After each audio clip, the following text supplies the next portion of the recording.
Do you or someone you know own a pet? Well, if you do, and you're a feminine woman, keep watching so you know the feminine things to do when you're walking your pet.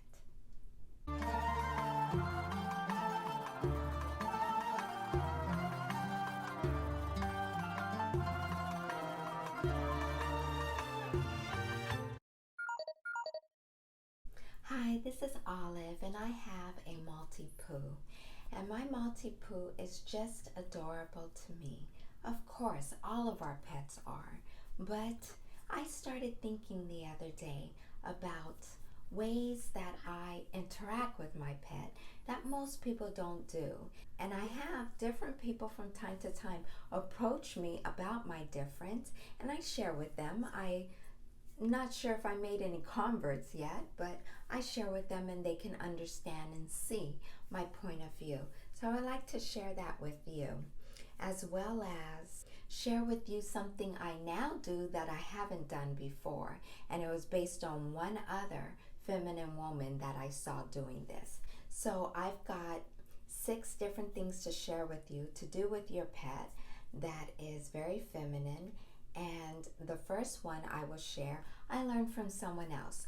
Over a year ago now, there was a woman walking her dog, and I saw her carrying a water bottle. And everywhere her dog went, she covered his pee with the water.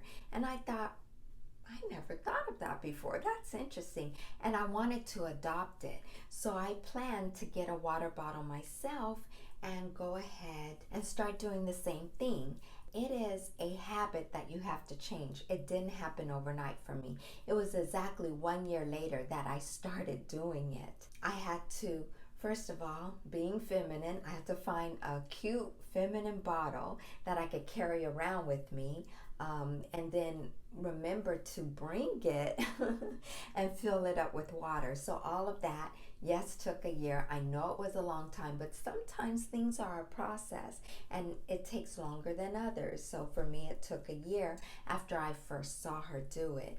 So I started thinking about it and I thought, oh my gosh, this is really disgusting. We, all in the name of having pets, allow our pets to walk all over our city and pee everywhere. And that's why some places in our city stinks. It smells like pee. And there is no one that I know of, stranger, friend, family, anyone, that enjoys the smell of pee. Everyone hates it. And I'm thinking, why do we allow this to happen? Why do we allow our dogs to go all across the city and pee wherever?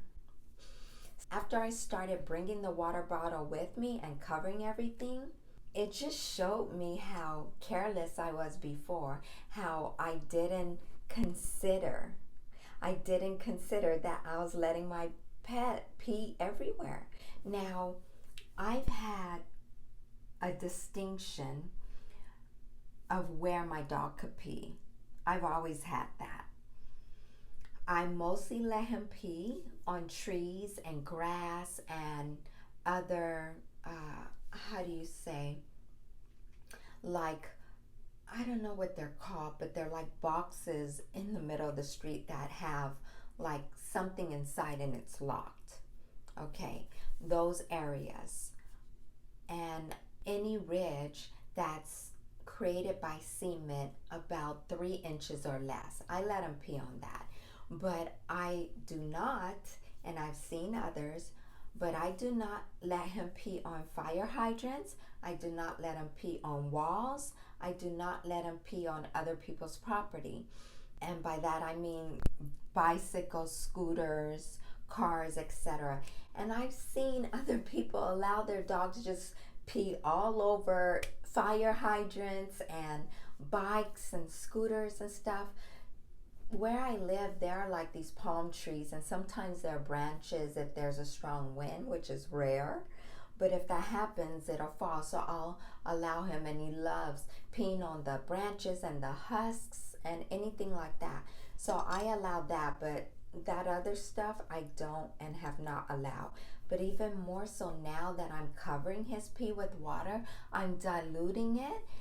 the places that he pees doesn't smell like pee because I'm diluting it, and it showed me how I was contributing to the pee smell of the city.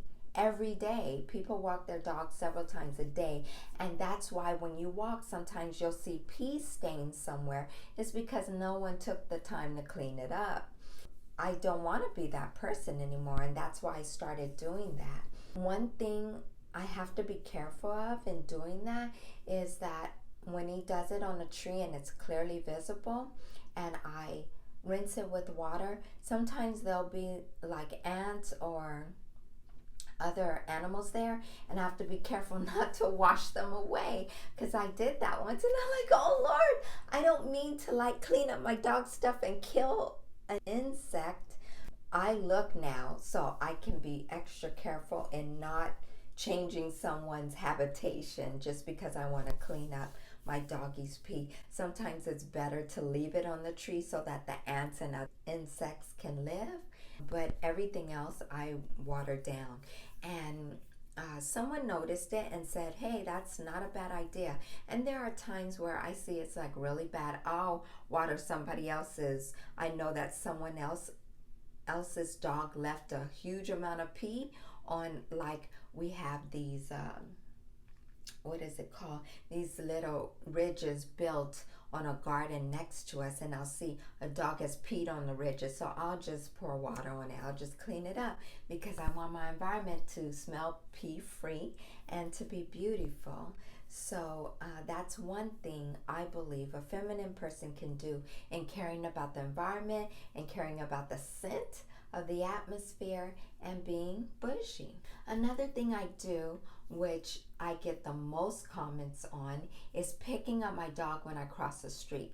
Cars can't see your dog when you're crossing the street. Sometimes we have leashes that have this thin cord that is almost see-through. You can't really see it. So what I do, because of vehicles that can't see my dog, as well as the gravel being very gritty because my dog does not wear socks and does not wear shoes, I'm very careful to pick him up and carry him safely across the street. Some people commented, why do you do that? And then when I share with them why, they think it's a very good idea. But I have yet to see them carrying their dog as well. Another thing I do is I make sure when my dog is walking that he does not step in anything liquid, anything wet, and anything that looks like poo or goo or food or whatever. Sometimes there are some cruel people that leave chicken bones on the ground. I'll just use my doggy bag and pick it up because I do not want a dog hurt and chewing on that. But I don't let them step in any of that stuff. And I see people, mainly males, but I see them allowing the dogs that they're walking, whether it's their own or someone else's, just walk all over stuff and into stuff, and I'm like, ew, that's nasty. And then the dog has to come back home and then walks all around. And this is why the next thing I do that's very important and feminine and also keeps your environment clean is to wipe my dog's feet. As soon as we come in, I wipe them off. Now, I don't use doggy wipes, even though they're dedicated to dogs. I tried them before and my dog itches behind them. So what I actually do is I wipe his paws with a cotton pad or a cotton ball, and I pour it with water and just wipe his feet. Now, if his paws got dirty, if he scuffed up a lot of dirt, I will use doggy dedicated shampoo and conditioner on him. I have both, the one separate and one combined, so that's what I use to clean him off. And I do my best not to let him taste anything. I know that some dogs, lick everything. Mine is included. He's not excluded from that, and likes to taste things and lick things, and sometimes they eat grass, and I heard that's good for their stomach and digestion if they have an upset stomach, which is fine. But if I see my dog trying to taste something, I will pull him away from that because I do my best to keep my dog's mouth clean. I know that some people, they let their dog do whatever and then let them kiss them. Ew. I'm a dog lover and I still feel that's kind of nasty. So for me, I do my best to keep my dog's mouth clean and watching that he does not lick or eat anything outside, and that he only eats his own dedicated food, and he can only lick his toys. And I know this might be a little bit cautious, but that's who I am. I make sure to keep my doggy's breath fresh as well, because nobody likes to smell doggy breath. And it's not the dog's fault that his breath smells like that.